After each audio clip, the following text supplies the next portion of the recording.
a lump of clay that is 500 grams. It's about 1 pound. You can use this scale to measure. I think the most common mistake I see is people starting with too big of a chunk of clay. And believe it or not, you can make a whole big piece, well, a fairly large piece, out of just one 1 pound lump of clay. And it's easier than when you're working really big. So, hey, Emmy. So I wedged my clay, and right now I'm just kind of smacking it into a ball. I want it to be kind of even before I even start, because that'll just help me when I start trying to center my piece. Yeah. Okay. So my bucket is filled with water. I have my tools right here. Eventually I'm gonna need a wire tool, and these are called pot lifters. I'll need those eventually also, but I'm just gonna get a tiny bit of water on my wheel. Can everyone see that? Do you want me to move it? Well, to the side. Just a little bit of water on the wheel, and then I'm gonna take my clay and I'm just gonna smack it down roughly in the middle. You can see the rings around, the concentric rings that can tell you roughly where center is. And next, I'm gonna get my wheel going real slow. The thing about the wheels is that you can set the pedal and then take your foot off, and it will maintain the speed. So it's not like driving a car where you have to keep your foot on the pedal. This, you just set it and you can let it go. And I recommend keeping your feet both flat on the floor for stability and balance. So I don't recommend keeping your foot on the wheel or on the pedal. And what I'm doing right now is I'm kind of sealing the base to the wheel head with a little water on my fingers. I'm forming like a seal or a suction just to get it so it can stick there.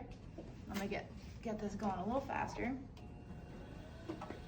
And now I'm gonna get both my hands wet, and I'm going to press down with my right hand and in with my left hand, and I'm gonna try and form a lump that's like a compact lump of clay. And this is gonna take some water at first, especially. Notice how there's like a slight wobble here. My knees are on either side of this splash guard, and I'm scooched forward in my seat. You can't really do it well from back here, right? You want your head over what you're doing so that you can help make it centered. You want to be centered yourself, and you want to be able to have the strength to keep it from wobbling. So the first step, you're not going to get it centered right away necessarily, but the second step is called coning, and this is going to help wedge the clay and help center the clay. So I have my elbows like here on my legs for stability and support. I'm going to have my hands flat like this, and I'm basically going to put my hands on either side of the clay, touching the wheel head.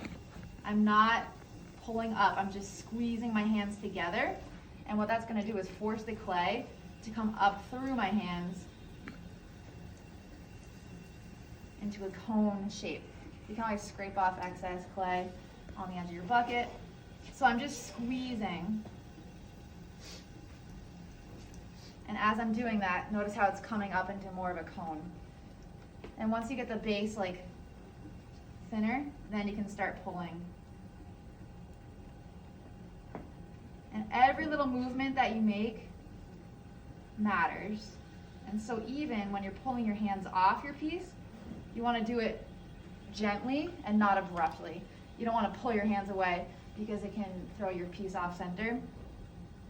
And everything from your pinkies to your thumbs, they are all doing a job. And so it's hard, but you need to pay attention to every part of your hands, both of your hands, and the role that they're playing, right? So I'm just being mindful and very slow in pulling up.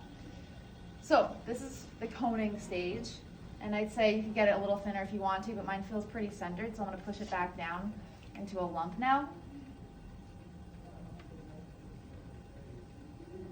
Sometimes it can get off at this point, but that's okay. You're going to squish it back down into a lump.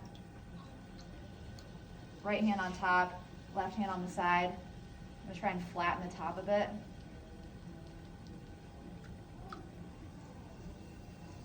And this is a process that takes a ton of practice. I know some of you have done this before, some of you have done it many times before. It's always helpful to practice, practice, practice. And some days you have it, and some days it's like you don't. But when it clicks too, it can be really exciting. Okay.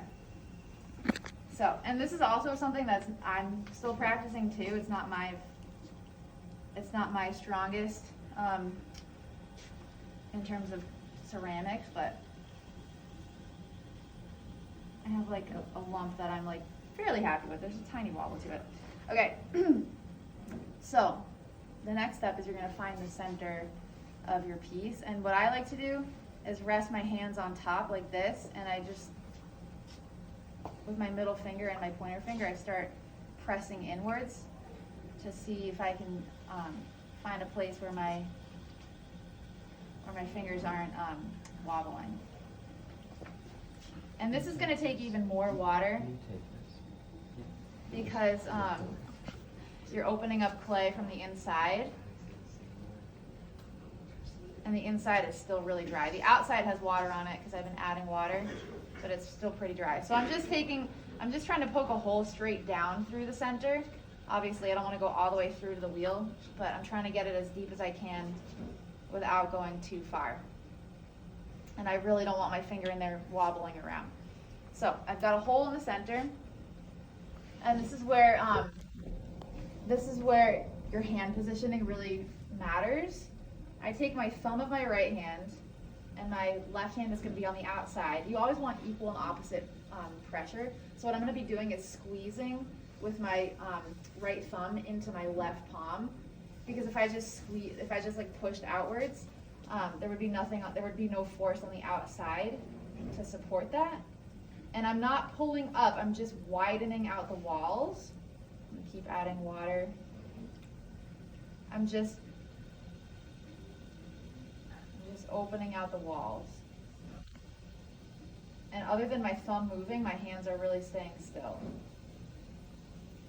And I just found an air bubble in there that I didn't wedge out, so I'll throw it off, but that's okay. All right. So now this is the step where you start pulling your walls up. And basically what you're doing, you're gonna have excess clay at the bottom, and you're gonna be pulling it up to the top of the rim. And when you first start out, you're gonna notice your base probably has a lot of excess clay, and it takes a lot of practice to know how far to push it to get enough of that clay up to the top. So again, my hands are gonna be working as a team, and I take the pointer and middle fingers of both hands, and I'm gonna be pinching from either side. Like I'm gonna be coming down from the top, pinching, and then pulling up like this. But if my hands weren't connected and I tried doing that, it'd be really hard to keep them moving at the same exact pace. That's why I just rest one thumb on top of my hand. And I'm slowly squeezing and coming up. And I just need more water than what I have. But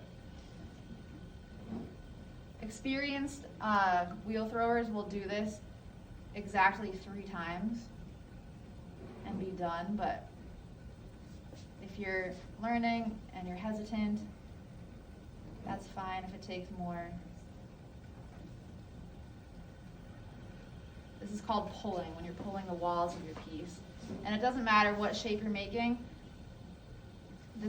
These are the steps for doing this, whether you're making a mug or a bowl. You're going to be doing these steps. It's just a matter of shaping your piece.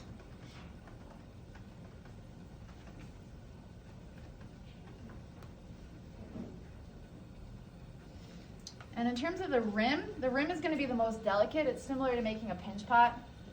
Your rim is going to want to tend to break and be thinner. So periodically you're going to want to reset your rim. And what I'm doing is I'm pinching either side of it and putting my finger on the top. So I'm forming this channel that the rim is forced to go through. And that makes it more even. Okay, so I'm going to do a couple more pulls here if I can.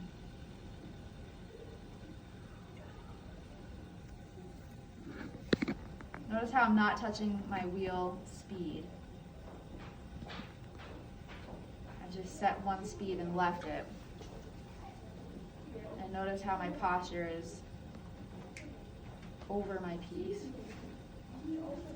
Because this is spinning, your piece is gonna want to, like, centrifugal force is gonna make it wanna open up. And so if you can keep it kind of in until the very end, that's better than having it sort of flatten out and widen out on you. But if you do wanna make a bowl of some kind, then at the end, you can pull your wall out.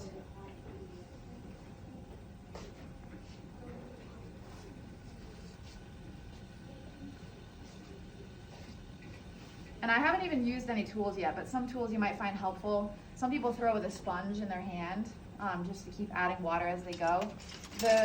Your rib tool can be really helpful, especially for like shaping. But again, you want equal and opposite pressure. So I'm gonna put my hand on the inside if I'm using this on the outside. And this can help shape the walls of your piece. Scrape off excess. You can trim the base a bit with a tool like this. You can cut away excess clay at the base, which can be helpful, especially if you're having a hard time in the beginning finding center. Sometimes this can really help redefine where your base is. Okay, but these are all just tips and techniques, and honestly, everybody does this a different way. It seems like if you watch YouTube videos, everyone has different techniques and tips, but these are some tips that I've learned that I think help. So I'm not super happy with the shape of it, but it's good enough for right now, for this demonstration. So I'm gonna just show you the next steps about how I would take it off the wheel head and then how I would clean up. So you'll take a wire tool, wrap it around your fingers, kind of like dental floss, starting behind your piece and pulling towards you. You're gonna do this. I would do it twice, just to be sure that it's, yep, and that's fine if it starts doing that. And then you take pot lifters, get them wet in the bucket first, and they're gonna slide underneath. You can wiggle and then lift, and then you can put this onto a tile. I noticed I have some excess water in there I should have taken care of first with the sponge. You can always sponge it out and just wring it. So this piece is not finished yet, but this is the most I can do with it in one day. The next step will be trimming, which is when you flip it upside down and you carve excess clay off the base, but it needs to be leather hard first. So when you're making a piece, this is as much as you can do with it in one day, and then you have to set it aside and do something else and do some waiting.